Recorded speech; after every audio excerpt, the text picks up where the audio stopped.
Hi, Ryan. Hello, Sam. It's been a while, buddy. Yeah, when we do, like 2 weeks ago. Yeah. Been a while for the in-person one. Been a while for the in-person one. That's right. That's right. Welcome to Front and First, everybody. I'm Ryan. Been a long time. Should leave that in there. Anyways, we've had some fun the last few weeks. Got some stuff to talk about as usual. And let's get right into it. What do you want to talk about first? No, you clearly had something. Man, the Grug post, I haven't finished it yet, so we have to do that next time. But maybe we can do a full read through. Yeah, I think we should. And you can read that because good luck. It's a great post. Dramatic rereading of the Grug post. So good. What do you have?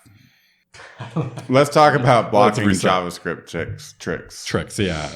So I when I write React, I often think it like in React, and I never think like outside of React. Your only tool to solve a given problem is how do I do this in React? Yeah. Like basically the entry point of my application and like the entry point of like things I'm allowed to do are like the app component.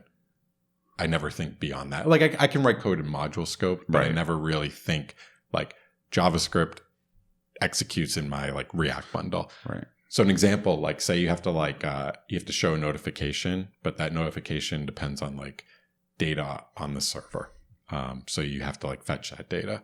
So like in React terms, like there would be an effect that fetches that data, then maybe sets some state, and then the state shows, a message is shown depending on that state.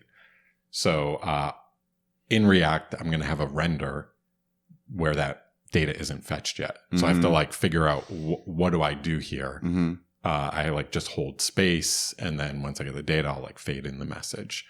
Kind of realized while working on a Next.js app is that you can figure a lot of this stuff out in like blocking JavaScript before your React app renders. So like, let's give an example. Yeah. So you put a script tag, like literal script tag in your document's head, and you just have blocking JavaScript that fetching a user is actually a really bad example. Fetching data from you the wouldn't server. Want to block on the fetch. Well, you can't really block on the fetch. You can use a script tag with async false. Yeah, okay. And it literally will run async code and block the entire thread. Okay, so we don't want to do that. But like, let's say, it's a lot easier to write code that's like let's say blocking. We have a bunch of themes, and those themes are stored in local storage. Or just take dark mode, let's say. Dark mode and light mode. And there's a JavaScript API and the DOM that asks whether the user's operating system is dark mode or light mode. Yeah. So we wouldn't run that. We wouldn't, like thinking in React, we wouldn't use that during render. Right. You would be like, right. So you're thinking, okay, I have to write some code to access the user's preference for dark mode. And does that belong in a render function? Does it belong in an effect? Does it belong in an event handler? Basically, there's like three places. Right. Yeah, exactly. Thinking in terms of like I'm constrained to like my React thinking here. And in that case, it would have to be an effect because you can't like read from an external system during render, and it's not an event handler, so it's an effect. So you read it from the effect, and then you set some state to trigger a re-render, and that's how you like synchronize your React state with the state of like this external system. Which means that you're going to have a render that you have to render before you know it. Before the effect fires. And so then you can have like a flash of like improperly styled content. Yeah, exactly. So, but you're saying there's a fourth way. Yeah, fourth way is you can run JavaScript before your React app ever renders with like a script tag. So you're saying when you run this code, it runs before you call like React DOM.render. Exactly. And, so does that mean like when you call React DOM.render, you are passing in like usually an app component, like, or the framework is usually in Next, something like Next. We're not really there's like writing that code ourselves, but it's there's somewhere. A top level component that gets top level component, and you can pass in props to that component, right? So you could pass in this data as like a prop. You could. I mean, I'm working on a Next app, so I don't have control over that. Right. If I was writing my own framework, yeah, you could.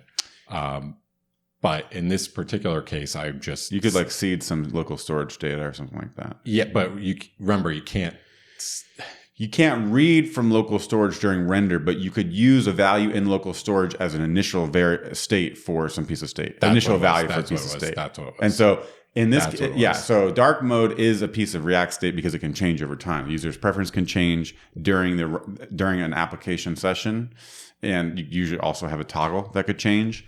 So you have the user's preference, you have whether they override it, but the point is like you can toggle dark mode to light mode during an application, so that needs to be in some piece of state somewhere, right? Even if it's derived from multiple of these places of data.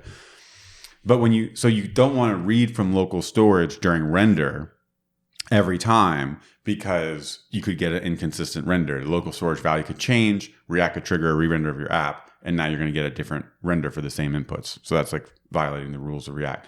But if you first start the thing and you want to know, like, again, same with login state, you can seed the value of the state with a value from local storage, from a cookie, from some. Can you do that? You could even write a function. Wait, are we sure? Are we sure about that? Like, you could even write you could even write a function that the state exactly. uses to actually do the reading. And then you don't have to read use state takes a function as an optional way call mode. I don't know. So everything you're saying, like, I'm not sure. But that would negate everything I just said because you would put that code into the state setter. Well, exactly. What if you wanted that? So let's think about if you had that for some other reason, like the use case here was that's actually pretty interesting. So the use case here was you want a theme based off a theme. So it's dark, light. Mm-hmm. Let's add some more and say red, orange, a whole bunch of different colors. Mm-hmm. Before the React app renders, you figure out what the theme is by reading from local storage, mm-hmm. and then you set a class on the body element, mm-hmm, mm-hmm, and the body element then that basically controls all the CSS that gets rendered. So now your CSS is like just going to work because your body tag has a class name that's like theme red or theme blue. And you can do this for a whole bunch of things, like if the user's logged in or not, and you don't have to deal with juggling that in effects. So like you could even do it for asynchronous APIs if you wanted to. Well, but I don't think you don't can want because to do you that. can't. Yeah, you don't want to delay rendering. But also too, when we're using like framework, like I'm also kind of speaking like the world of we're using like a framework like Next.js. We can't like defer readiness. Yeah, Ember had an API for that. Yeah. But it's good that we can't. Like, we shouldn't. You want to render as soon as possible, and if there's something you don't know, you want to show the user that in the form of like UI. The reason I found this interesting, the reason I'm bringing this up is that it was like, oh yeah, I can actually run JavaScript before my app renders. Yeah, and I'm not limited to, I need to read from somewhere externally. Mm-hmm. So I can get like a class name to style an element with a theme. So I can only use effects for that. I can just apply the class name before the React app renders. So that was that's interesting. So so if you had some provider that was the theme provider at the root of your app that is always rendered, you could do some work in module scope and then use that as a default value for some piece of state. So you could do work in module scope that then like modifies like the body element and adds like that class name, or just says the module scope wouldn't modify the body of element. The module scope would say whatever there's a JavaScript API for like user prefers, right? I'm sure there is. Let's just say there is, right? So you say user prefers dark, and we don't have like a cookie. You could also say document.cookies. And there's nothing there that says prefers light. So we know currently the theme is dark. So then you have that in module scope. You have your component right here, and it says use theme. It's a provider, so it has state that's going to provide to the rest of the app through context. And for use state theme, it's going to start out with that value from module scope. So it's seeded correctly based on what you know. And if you had to fetch it from the server, it could be wrong. But usually, like for these situations, I don't know. So like, I don't know if that's legal in React because that value in module scope could potentially change over time. It wouldn't affect your app. The provider's rendered the whole time, and it's just using the initial value of state. But imagine the provider unrenders and re-renders. Doesn't.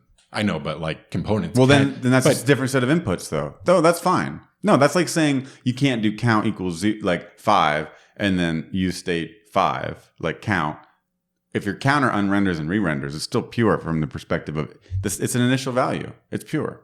I don't know. I think this is the first time I'm thinking about it, but I'm almost certain that you can use a value from module scope as a seed value for. We do that all the time. I know we do. Use state messages. We do a lot of stuff.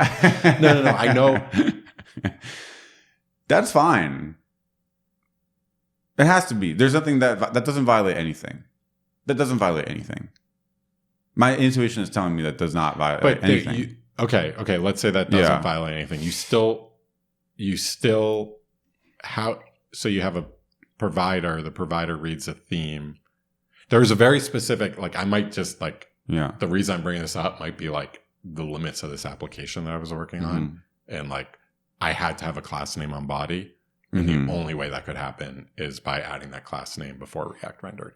Because everything else. But if you were in your own greenfield app, the way you would do this would be a provider that would document. You can't. You know what? This can't add a class because of SSR. So if you're toggling stuff on the client, you've already dealt with HTML that was generated at build time or at server runtime. And so there's already HTML that exists. So you're not even, your browser is displaying HTML before you've even hydrated or run JavaScript.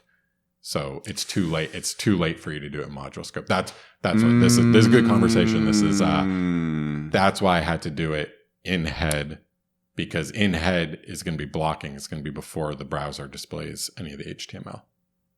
So it's like the browser is just going to start reading the document and it gets to this JavaScript in head and it's going to run. Won't you get a mismatch, HTML hydration mismatch or something? No, because a blocking JavaScript changes the initial render. It doesn't change the initial render. It's before React renders. Yeah. So why don't you get a blocking, or why don't you get a hydration mismatch?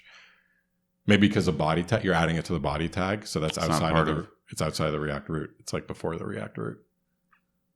It's super interesting. That's pretty crazy. We also looked at a few people's blogs that have toggling dark mode and light mode, and they do this.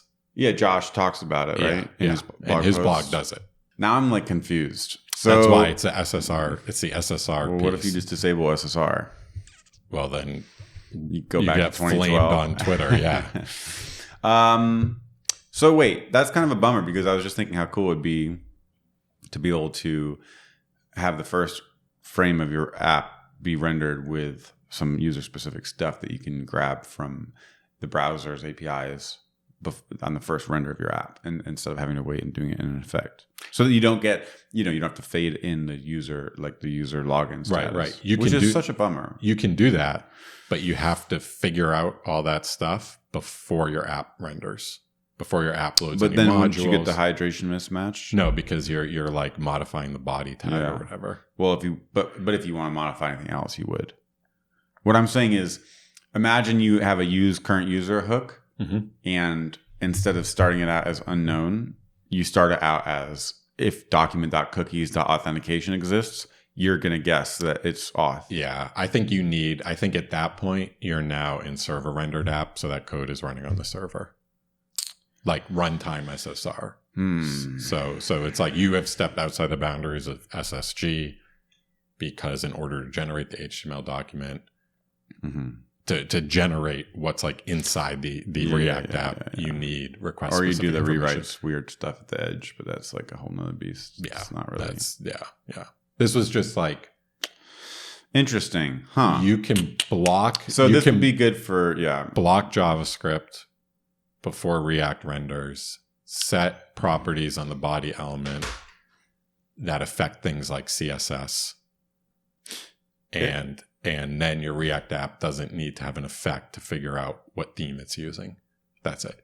We'll link to some of the blog posts because this might be. That's interesting. I like. It's a good conversation. It does seem weird. I guess it is the SSR thing. Like, it does seem weird. It's extremely weird. You can't render your app with stuff at the time you know it because of the fact that it's the Michael Jackson quote. When all you have is when all you have is build time, you end up trying to like recreate all this server stuff. runtime stuff, Mm-hmm. which is exactly what we're doing. Now, there's benefits to build time. There's still stuff if you were doing a Rails app that you wouldn't know until you got to the browser. So let's think about that problem, because let's say you're still server rendering, so you know if the user's logged in because you can actually verify their cookie. Theme is a good one. Theme is a good one. Yep, because you would know. But the way you can solve that is you have blocking JavaScript that then adds a class to the body. Is there anything that you wouldn't be able to? Yeah, anything async you wouldn't be able to block. Anything async you wouldn't be able to block. So any API that was async in the browser. Yeah, so like fetching GPS or something. Yeah, exactly. GPS. Yeah. Right, so you show them the loader. Oh, interesting. Okay. That's pretty cool, though. Theme is good. That's good. So synchronous API that is style-based, basically. I mean, except you could argue like an admin banner, is that style-based, or is that like, that's logic, I guess. But you can't do that. Like this was actually one of the other cases we ran into, was an admin banner. Yeah. And then so we add a class to the body element that's like is admin. And that's what you use to show it? Yeah, basically dot is admin dot banner display none. So the HTML is there. Yeah. I mean, so that's a bummer, because like that's not the way you hide content in React. So that's a bummer, right? Because when all you have is React, you depend on something, you have to do it in effect. There's also interesting. You could make like a layout effect, because a layout effect does let you write synchronous blocking JavaScript before you commit, but there are problems with that. One being that a lot of frameworks just see that you're using a layout effect and they yell at you because they think you're going to do something that's going to modify the HTML and you get the hydration mismatch. So like I think Next does this, where they see you're using layout effects and they're like, hey, maybe don't do that. So also layout effects kind of get like, makes me want to go back to just pure SPA and not even worry about server rendered stuff. Yeah, I mean part of this is ship a spinner. You're doing dynamic runtime data off a program that you ran and generated at build time. Yeah. So this is just the whole title of this was like blocking JavaScript tricks. It's a trick. It's like it's not a generalized solution. Yeah. I think a lot of times, like if you need user data to figure out if you want to display a banner or not, you want runtime generated HTML, similar to Rails app. So it's like in Next, that would be like getServerSideProps. And this might lead us to like our next discussion is, it's too many, saying the word next too many times. Next is now has a runtime that lets you run getServerSideProps at the edge.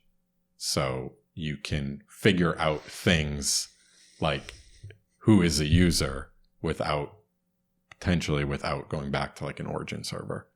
So that's kind of like a nice little way to like, I still want to push content out to the edge, but I actually have runtime code to figure out who the user is. And that's like a way that lets you kind of marry these two things. So it's like using getServerSideProps, but that would have made certain things slow in the past. Today, true. Today, getServerSideProps is going to have to go back to origin, and that's not even the big problem, right? The big problem is the cold start with getServerSideProps, right? Well, I wouldn't say any of these are big problems. They're just little paper cuts that come up, but let's say our scope of us starting, whatever, a little new SaaS app that we would use Rails for or something like that. We wouldn't end up using GetServerSideProps because we'd pay a penalty. Cold start penalty, have to go back to origin. There's something nice about the app. Even to hit like Hasura, like if you wanted to just read, if you wanted to talk to Hasura. So you're going to go, request comes in. GetServerSideProps. The request comes into like some edge CDN server. CDN server says it's going to go back to origin, get HTML, and then spit it back out. So there's like a whole chain of... It's just more than... Whereas an Ember or like a pure SPA, you're going... Yeah, you're just...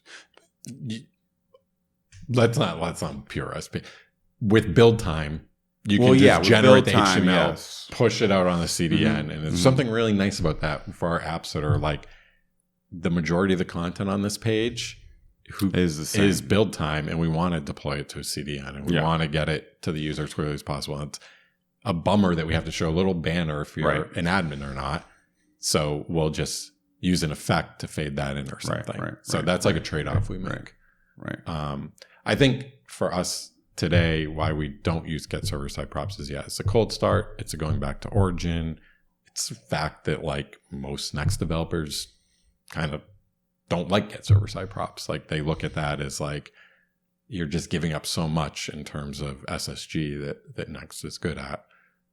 But this edge runtime stuff is going to let us kind of bend that trade-off curve. We're going to get server-side props, and we're going to be able to run it on these edge servers.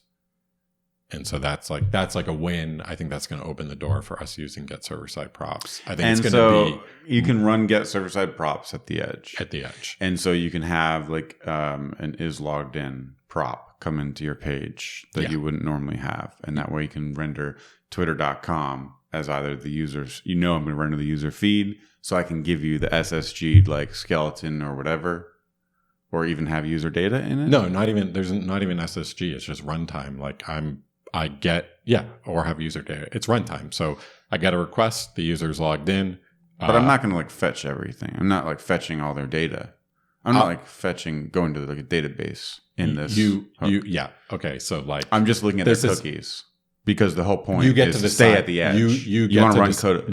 Right. You get to decide. So if you're imagining a database that's globally distributed and it's sitting right next to this edge server, you maybe could go to the database. But if your database is only in Virginia, then maybe you're not going to go there. Mm-hmm. Maybe you don't care and okay. Probably what you're going to do is you get a request, you see the user's logged in, you're going to ship them the feed template, but the request that actually fetches the feed will happen on the client, right? Which I think is like probably what we would do. Probably what we would, the way we like doing it. But so it's basically we would build an app like we do today, except we get a little bit more information at runtime, which so is like how we my fitness app shows a spinner while it's suspending and figuring out the auth status, and then it either shows you login or it still suspends for the initial feed of data.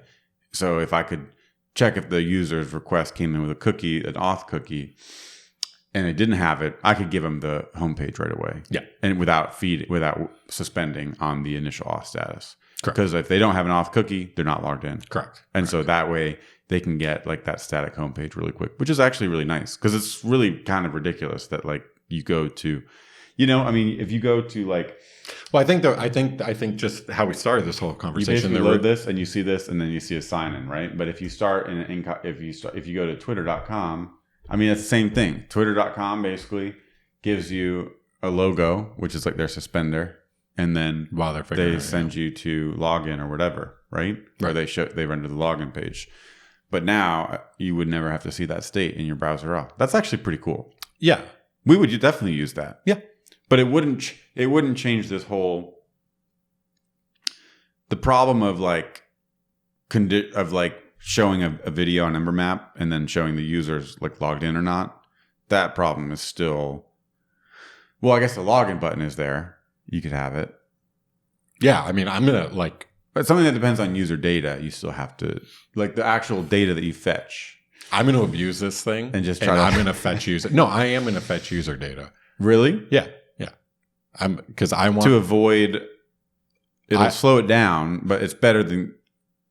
Is it going to slow it? Theoretically, it's going to slow it down if I have to like go all the way back. But you can't use you can't use npm libraries in this thing. Yeah, it's okay. I'm talking to a server database. Yeah, so I can talk to fetch. Yeah, fetch. Yeah, that's cool. I'm gonna play with it. And see the trade-offs of like, my edge runtime get server-side props knows everything it needs to know based off the request and can just pass props into the page component. Versus my edge server-side get server-side props needs to go talk to another data source. I'm going to try both those and see what the latency difference is. See if Next starts yelling at me. That's cool. Also, you can do redirects, right? Yeah, that's pretty cool. So like that, you could to keep your code a little bit cleaner. You could have like instead of having like whatever. It's just cool that you could do if you wanted twitter.com to only be the homepage and then /login to be the route, but you don't want to have to go to the homepage and then redirect, which is like there's a lot of apps that do that. Yeah. you could have those and redirect in the thing. So you just go straight to it. Yep. Which is really nice. Yep. So yeah, I think it's cool. It gives you more of a feeling of like, this is runtime. This is like, I need runtime data to decide what I want to do versus doing like a bunch of blocking JavaScript for user information. That is cool. One question about the redirects. Let's say you have a /login page where you render your form, and then the home page is always the feed. Mm-hmm. So you redirect in the edge function. But what about redirecting in the app? You would still need to consider like a client-side client-side redirect. So that's kind of a bummer. I don't want to speak like too early on this, but I think with like the new routing stuff, they might be able to have some support there for what happens. So that you have one source of truth for like redirects like that, and it could run at the edge. It could also run on the client. I think you would. I don't want to. I think there will be an answer for this that makes us happy. Yeah. So I don't think it's going to be. I don't think, because you don't want to start sprinkling that kind of logic in a way that's hard to keep track of, I guess. Yeah, you don't want like client. Like, am I doing an initial request from the browser that goes to the server, or am I doing client-side navigation? And you don't want that logic to drift between the two. Right. I don't think we're going to have environments. I don't think we're going to have to worry about that. That's pretty cool. I want to try it. I would love, actually, that would be an awesome video for one of my side projects to just show how, look, right now I suspend because I don't want to deal with unknown states. I don't want to render like a generic loading spinner. So I just have this set up, and my fitness app is just set up to suspend until I know all the things I need. It'd be cool if I could just do a rewrite or a redirect such that the initial render for unauth people doesn't block any data. Honestly, I wouldn't even do that. I would do a prop. I would start super simple. Mm-hmm. You're going to have a home page, and your home page is going to get a prop called isLoggedIn. Mm-hmm. If it's logged in, it renders the feed.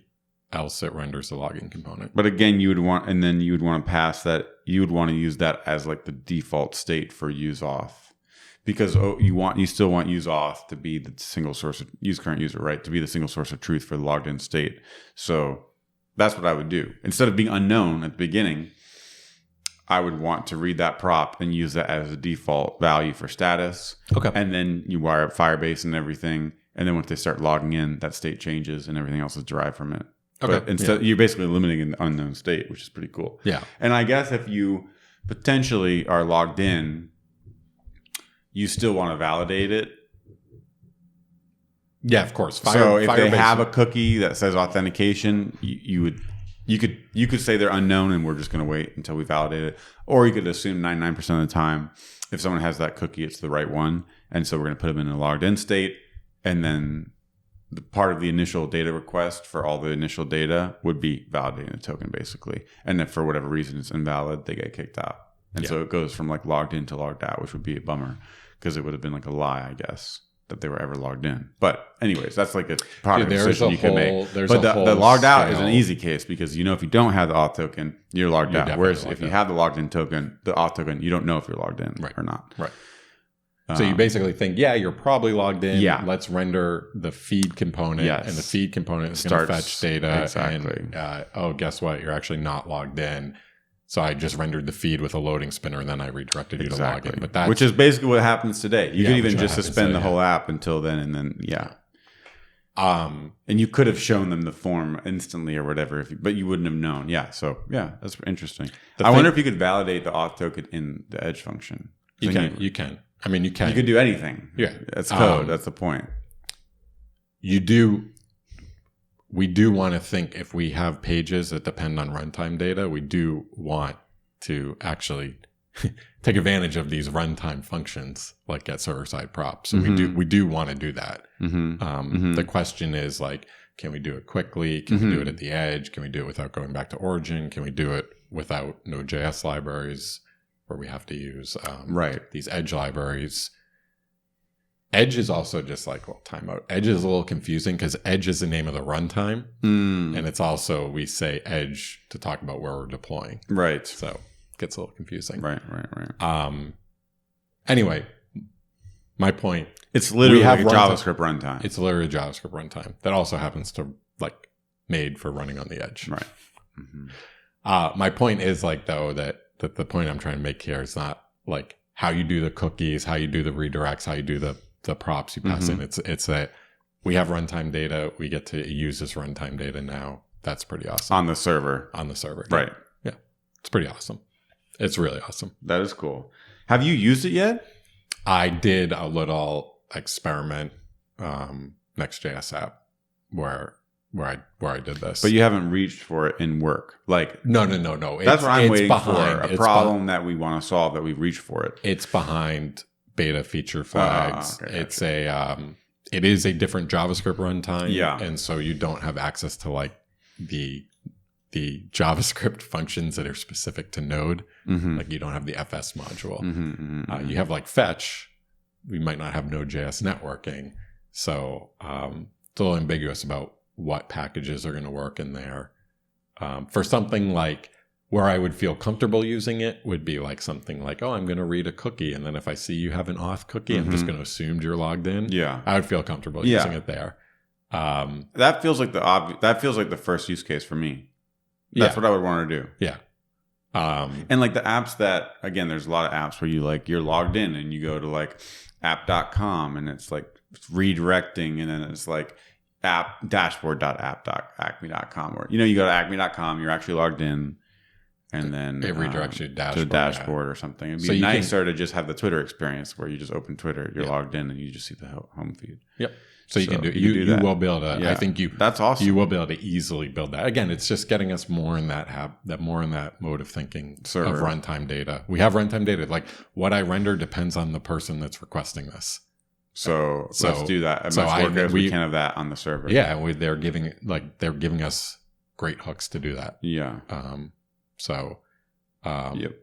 There's another interesting. Layer. That's a cool way to think about it. There's another layer here too that let's say you can opt in to this edge runtime, and if you don't use getServerSideProps, but your app suspends, you will suspend on the server.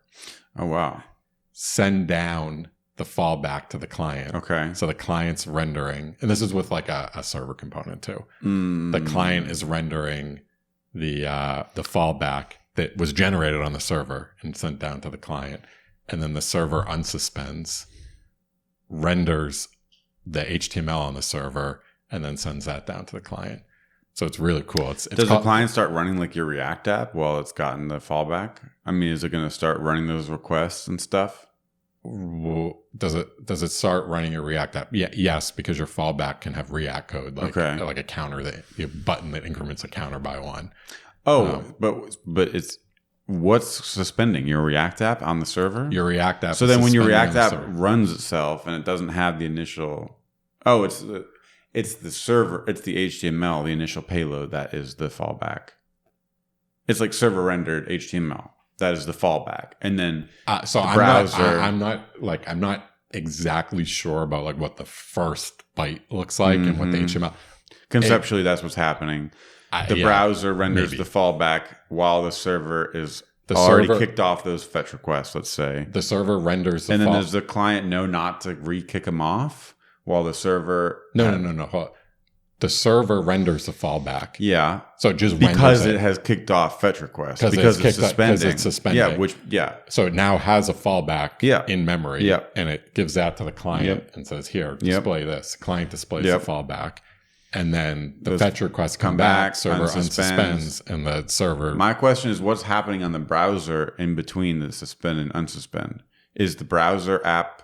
The fallback is rendered. And what else is happening? Is the fallback rendered from static HTML or is it rendered from React? If it's rendered from React, does the browser version of the React app kick off the same request again? No. The fallback... No. So I'm not doing a good job explaining this. The fallback is not it's React code, but it's not you running your app logic. The browser doesn't even know about app at this point or something. No, it does. Oh, they're server components. They don't run on the browser. The server generates a fallback. That was my problem. I thought it was like the fallback. I get it. bundle, It's for lack of a it's an better SVG. The fallback is just an SVG element, or it's a React component with state. Yeah, let's just say it's an SVG or a React component with state. With state. It's like the fallback includes a capital C can't server counter components component. not include state? Server components can't include state, but they can render client components. So the fallback could be a client component. The fallback could import a client component. Okay. Yeah, the fallback could be a client component. Let's just keep it simple to start. I was missing that this is the server component. So the server component only ever runs on the server, which is the key, because that's why this can work. Because if it didn't, you see, I was confusing me, because like if you have the component running and the same component is running twice in two different places, that's weird. Oh, it's only running on the server. It sends the fallback. It's literally like an SVG element, which gets sent to the front end, not as like React DOM.render, which is going to execute the same code that was run on the server. It's like a very slim set of instructions on how to like render an SVG element. But it's not like... I think that's too... You can do that, but I think that's like too simple. Like it is, though. It's like... It's basically, you can think of it as like HTML. It's not, because React is going to be calling like... It's the JSX. It's sure, the JSX. It's the JSX. It's the JSX. It's the result of the render function. But it's still a React. But it's JSX.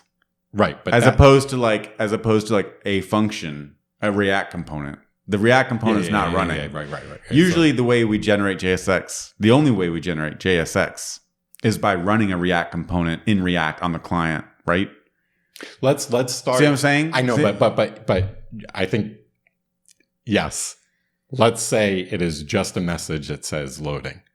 Okay? Yeah, it's text. just a P tag that says loading. Yeah. In that case, it's just going to be the JSX. It's like, hey, this thing was generated on the server. Let's say there's no client-side JavaScript at all. There is. I know there is. But there is. That's just for your point, to simplify it.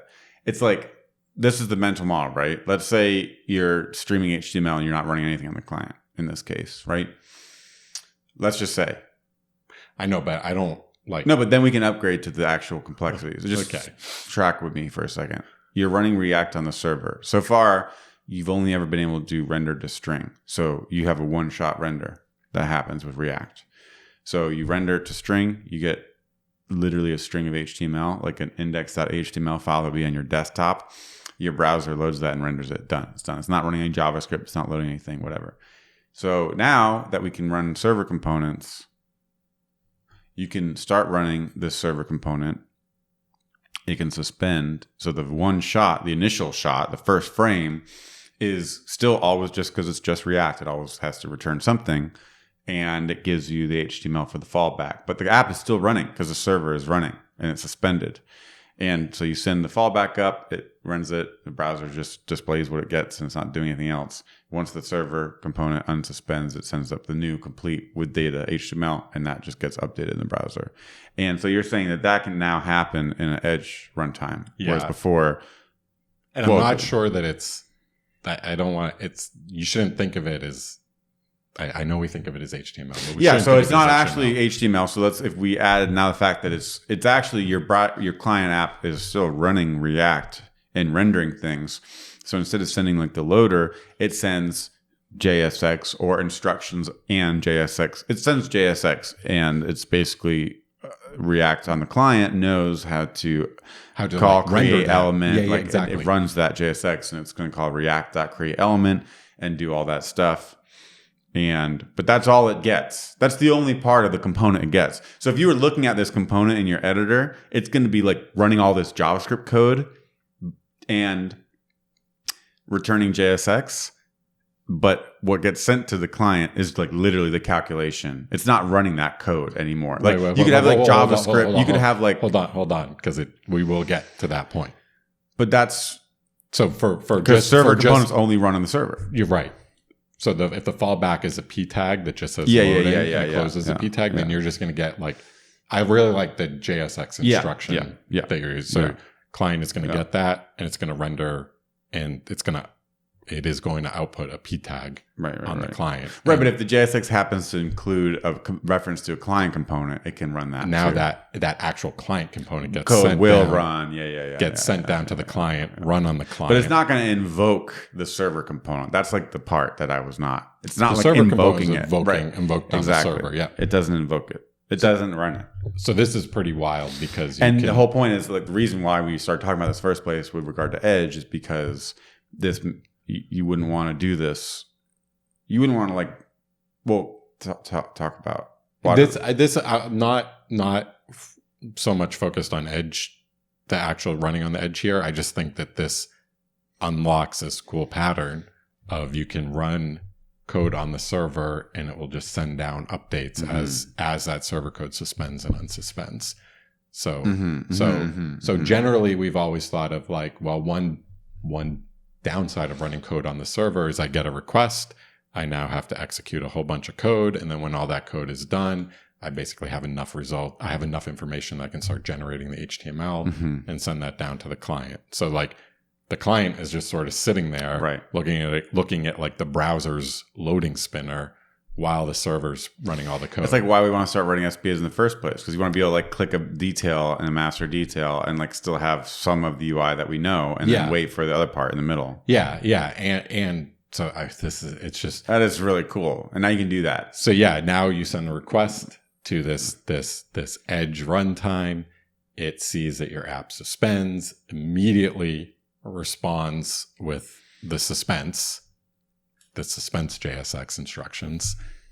Client renders those. Now the server can go on running all the suspense. That's pretty badass, dude. So it can start talking to databases. It's literally the same way you would write an SPA. I mean, that's how we think about it. Your request comes in, you render the nested routes that are common, that are there, and then you start doing a fetch right here because the feed needs data. So this part suspends, and it renders a fallback in just this part of the app. And you're able to basically just do that in a server now.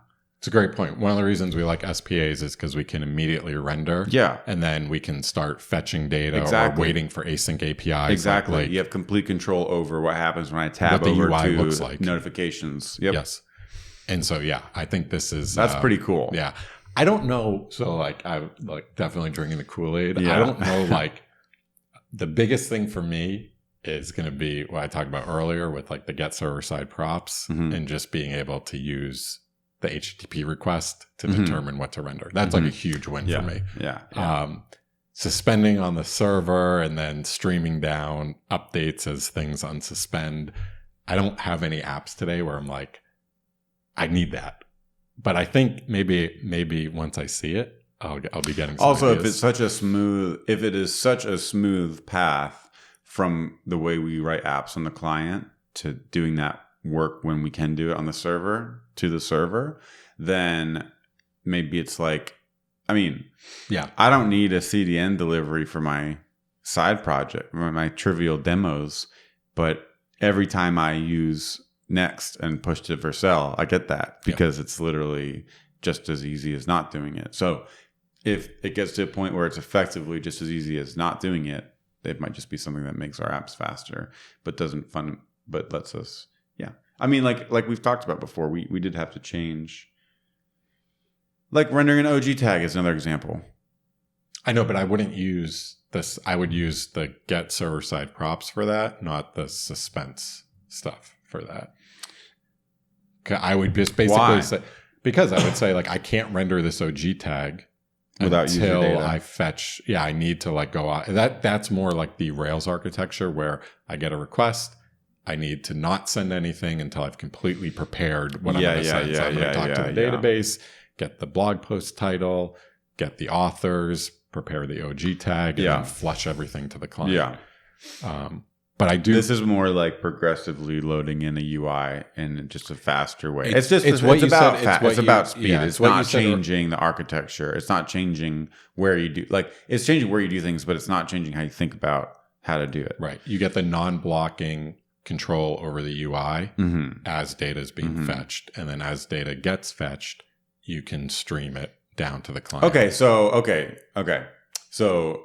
you build Stack Overflow today as a React app. You click on a question and you're doing all this stuff in the client and you show a loading spinner, you have instant navigation and the middle component suspends while it fetches the markdown and then does markdown parsing and rendering on the client. And that's fine, but it's a little bit of a bummer because like you're doing all this work on the client when it's the same for everybody. So now you make that a server component and you haven't changed anything about your app, but it's cool because the markdown parser and all that work is happening on the server, on the server. And so when you click it, you still immediately navigate and you suspend, but now it's a server that's doing the markdown parsing. It's using Node libraries. It's doing all that stuff. It could be like reading. It could be doing Node stuff. And then it just streams it up. So that's pretty cool. The Node stuff is tricky. There's so many like little caveats here. So it runs with Next.js, it runs at the edge. It runs on the edge runtime, which is not Node. It's JavaScript gotcha. Without Node. So you the streaming stuff from server components has to be done in the edge runtime. So this is all beta, okay, and it's all behind feature flags right now. Yes, that's the idea. You wouldn't want to be streaming server updates from like your. I mean, again, from the cold start place, from a place that has cold starts. You wouldn't want to use that may be a serverless function that. Well, the way service functions typically work is they work like the more traditional HTTP apps where I get a request, I prepare data, and then I flush the response. They can't like yield in the middle. Right. Send data, and then send more data. I think that is one of like the reasons behind this edge runtime. It's part of how it's designed. It's part of how it's designed. Yeah, that's like as an observer, just kind of watching this, that's sort of my understanding. And this all might change. This all might just be like, these might just be the Node.js stuff versus edge runtime stuff might just be, well, it's in beta. But yeah, it is cool. It is very cool. It is very cool. Interesting. I'd like to try this out. I think it'd be cool to try the redirect to login. Or a prop is login prop. A prop is going to be simple. And maybe you do end up doing a redirect, but I think the prop get server side props returns a prop if you're logged in or not, and then your page component can use that so you get runtime request data when generating your server rendered HTML. Which we can do that today, but there's a lot of you have to know about all these little things like cold start and origin. Right. And so that's really exciting. That's pretty cool. Yeah. There's one more. We got to wrap up here. Okay. There's one more dimension of this that I found as I was exploring all these things. It's so funny because like, if two combinations like suspense plus edge runtime yield streaming, well, what does suspense plus non-edge time do? Yeah. Right. So that doesn't stream. Right. What that does is that does a build time. If you have a component that is if you have a next page that is just a component, no getServerSideProps or anything, and your runtime is Node.js, and you have a component that suspends, your build will wait for it. Your build will wait for it, which I think is really cool. Super cool. Because now you have a way to fetch data outside of the data fetching functions in Next.js. Oh, okay. So today, if you did contentful fetch in getServerSideProps, you run build. That's Next doing its magic that says, all right, first we're going to get static props. Yeah. First, we're going to run get static props, fetch all the blog posts from contentful, pass them in, and then run a static single build. Shot render. But now you're saying you can use SWR and suspend. I didn't use SWR, but I did build, suspend. Yeah. It will basically, like I'm saying, you are able to do component fetching, which is like the best because it's just.